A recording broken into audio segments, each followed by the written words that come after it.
Sorry, here you go. Oh. Where do you want to put it? Oh, don't worry, my friend. I'll sort you out. See, Muslims help out Jews, see? Listen, Muslims have always helped out Help Jews. you more. Seriously. And that's something that our religion tells us to do. Yeah, okay. Do you know, at the time of the Prophet, at the time of Umar ibn Khattab, one of the He's a good friend of mine. No. Hang on. Umar ibn Khattab is one of the It caliphs. usually works better. The second caliph, yeah? Yeah. A Jewish man came to him and he said to him, listen, I'm an old man. Yeah. And I'm an old man, Yeah. and I'm someone who's not receiving a pension. So he said to him, listen, let this old man and everyone like him who's a Jew receive a pension. Okay. You know? So in other words, the rights afforded to Jewish people in the context of Muslim lands were extraordinary rights, which is why, for the most part in history, you'll find that Jews actually preferred to live with Muslims than with Christians. It's a general overarching historical claim I'm making, but one which is substantiated with heavy evidence. Okay. Yeah. So I mean, I would agree with you. I would say that Jewish people had a very, very, very bad time in Europe, and they did fare much better in Muslim countries. Having said that, I don't think it was far from perfect. I mean, I think the idea of the jizya, I think that is fundamentally unfair. Why? Well, because you're charging a different tax to it's a lesser tax. Yes. It really is a less tax. So if I look at it, if I Google it and look it up, and it'll show a lesser tax. Forget about Googling it. I'll give you the references. Please do. Yeah, go on. The video will be up, so I can just, if you give the references, then I can watch. As I was saying I can watch it before. Okay. According to the majority of Mufassirun, actually the majority that I've read, that one of the only places in the Quran where the word jizya is mentioned is in chapter 9, verse 29. Okay. حتى يعطوا جزية عن يد وهم صاغرون. This verse. Yeah. Okay. Until they pay the jizya. Yeah. عن يد وهم صاغرون, they're subordinated. In other words, they are submissive to. You'll end up walking off tax. You'll walk off. You'll end up walking off. That's I'll steal your mic. So look, two things are being said here.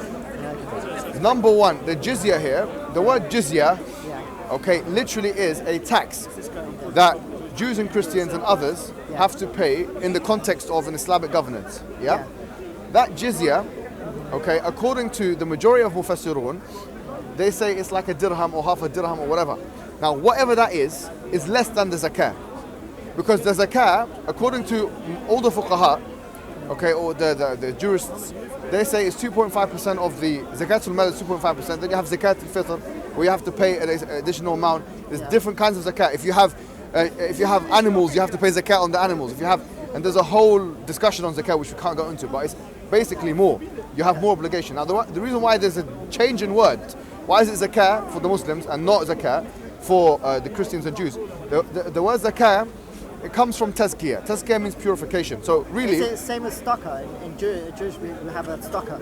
It means it's like charity. It doesn't mean literally charity, but it's the same thing. I mean, the literal meaning, it means righteousness, but it means in English we would call it charity. It means giving money. So tzedakah. So no, that's good. Sadaqah, we have sadaqah. Oh, you've also got sadaqah. We've got sadaqah. So sadaqah and zakat are two different things. Okay. But for us, sometimes sadaqah is mentioned in the Quran as zakah, but that's a different discussion. I don't want to confuse everyone. Yeah. Point being is zakah comes from tazkiyah. Tazkiyah means purification. Now, why? Because from an Islamic perspective, the act of giving money in taxes is a purifying endeavor. So it purifies your wealth, right? As for the Jews and Christians, it doesn't have a religious functionality. It's more of a secular law, or it works in a secular sense. I don't want to cut you short, but you said you're going to give the source. So if you give the source first and then elaborate. For example, I'll give you two or three sources. Chapter 929, if you look at Tafsir al-Qurtubi, and Tafsir Ibn Kathir, and Tafsir al-Tabari, all three are those tafsir. All three of those, especially al-Qurtubi, he goes into a long discussion as to what is the jizya, who it is that needs to pay the jizya. And there's a discussion among the ulama as to who pays the jizya. Some say the Jews and Christians are definite. Whether the mushrikun are part of that or not, that's the discussion. I don't want to go into too much, but I'm giving you some of the things they said, yeah? Point being is that that's a... And it says over there that the Jews and Christians should pay less than the 2.5... It says over there... What does it come up to, like 5% altogether? So, what it says in what Al-Qurtubi mentions... What Al-Qurtubi mentions explicitly is that he asks, what is the jizya? What should it be? So he discusses himself the different opinions on that. And he says it could be 1 dinar, could be half a dinar, whatever.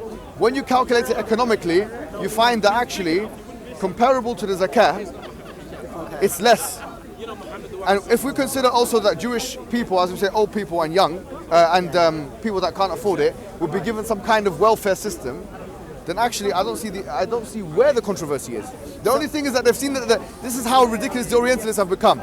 The Orientalists have become so ridiculous that they've seen that it's a different name. But can I ask you a and question? they say, okay, it's discriminatory. But let me ask I you want a that question. discrimination. If that's that's positive discrimination. Let me I ask want you a that question. one. I want discrimination like that. Mohammed, let me ask you a question. Do you have to go through long calculations to figure out that it's less? Like on the surface, does it look like that the Jews and Christians are paying more, and then when you look into it, you're paying less? Or is it? Yeah, I'm gonna go here. Or is it immediately you look up these sources, right, and you can say, okay, this was what was it? What was the term of the coin? What was the name of the coin? Dinar.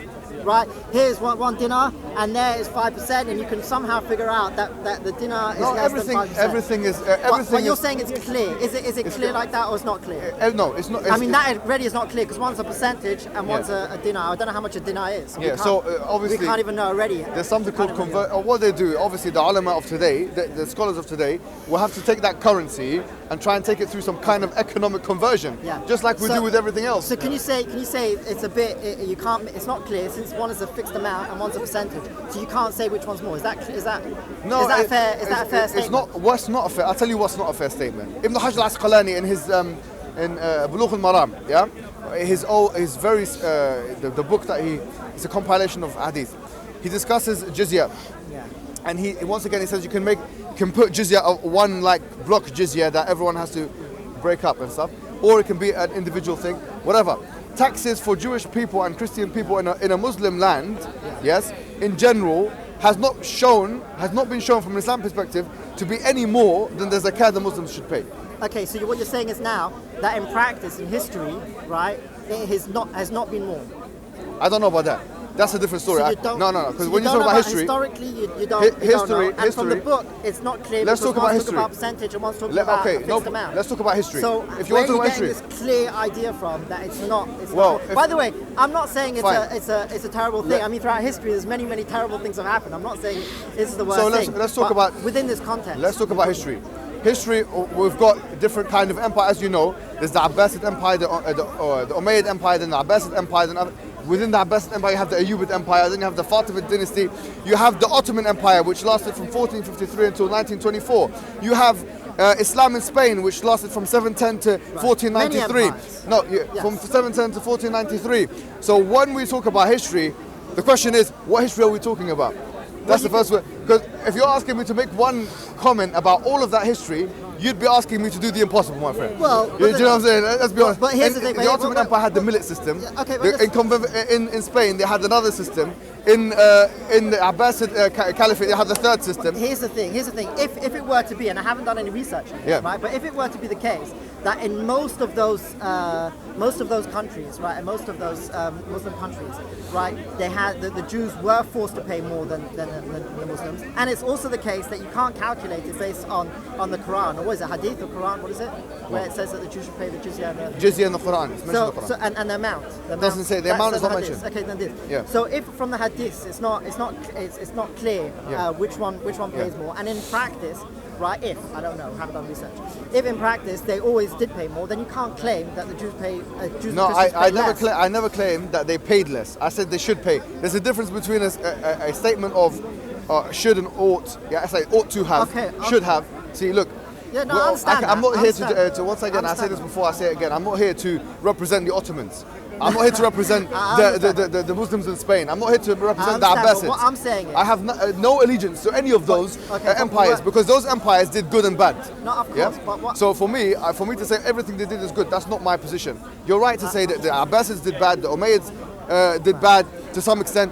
What do you call it? The Muslims, the Ottomans did bad. All of those guys did bad. But what's happened in this conversation is, right? I wasn't saying that the Muslims were terrible. I was just saying that there was issues. Yeah, okay. Right? I don't disagree and I with brought that. up those issues, and then you said, and that's when you started bringing about the Quran, the Hadith about that they should pay less. Right. So I've just told you.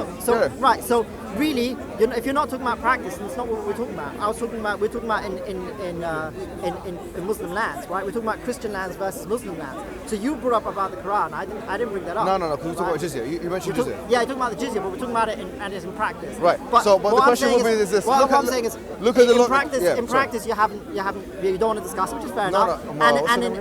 What? Nossen. Let me tell you something, right? By the way, before you continue, I just want to say that actually, by the way, when it comes to the what's it called, the hijab, niqab. Actually, I agree with you. When it comes to these things, don't mix politics with religion, right? That's all. Thank you. I was going to say this. I said if we want to do the comparison, it has to be a fair one.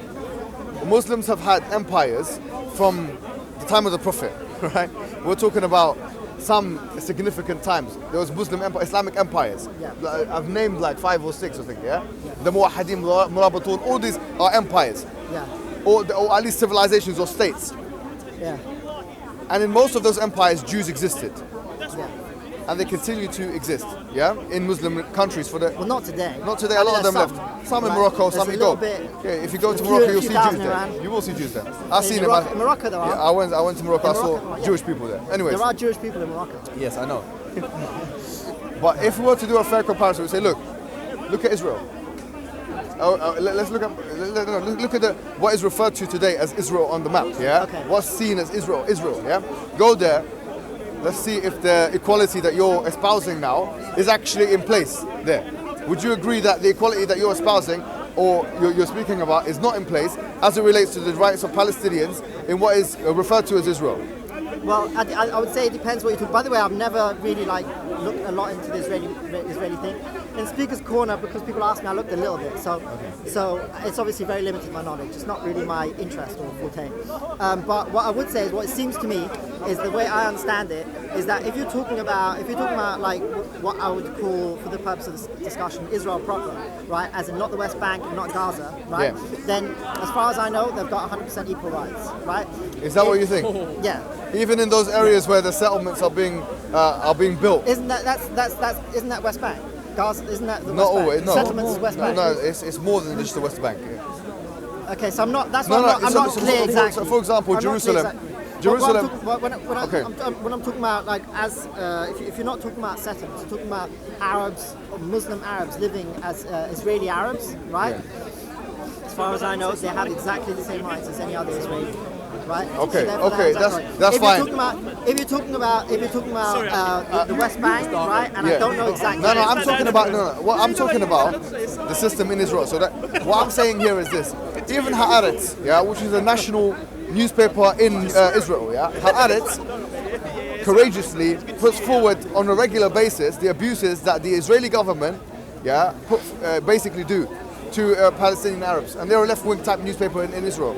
And they talk about how Arabs, not even just Muslim Arabs, Arabs from Christian backgrounds and Muslim backgrounds, yeah, that they are frequently basically abused by the populace, yeah, they're ridiculed, they're racially slurred, and within the Knesset, there's clear discrimination. The Knesset is the parliament in Israel. Okay. In the Knesset, you'll find that there are laws that have been passed in the past. Look at the last 10 years, especially by the Likud party, yeah, who are backed by the Shahs, who are, by the way, the Shahs are... Who's the Shahs? The Shahs, okay, the Shahs are the ultra-Orthodox Jews. The ultra-Orthodox Jews who actually are religious. I'm from ultra-Orthodox community, I've never heard of a Shah. The Shahs are those ultra-Orthodox representatives in parliament. They're called Shahs. Okay. So those guys, because it's usually a coalition party government in the Knesset, what happens is that the Shahs usually form a coalition with the Likud party, which is the reigning party now. And in almost all situations, whenever it comes to rights of Arabs generally, it's usually put underneath the feet of those individuals. Let's be honest.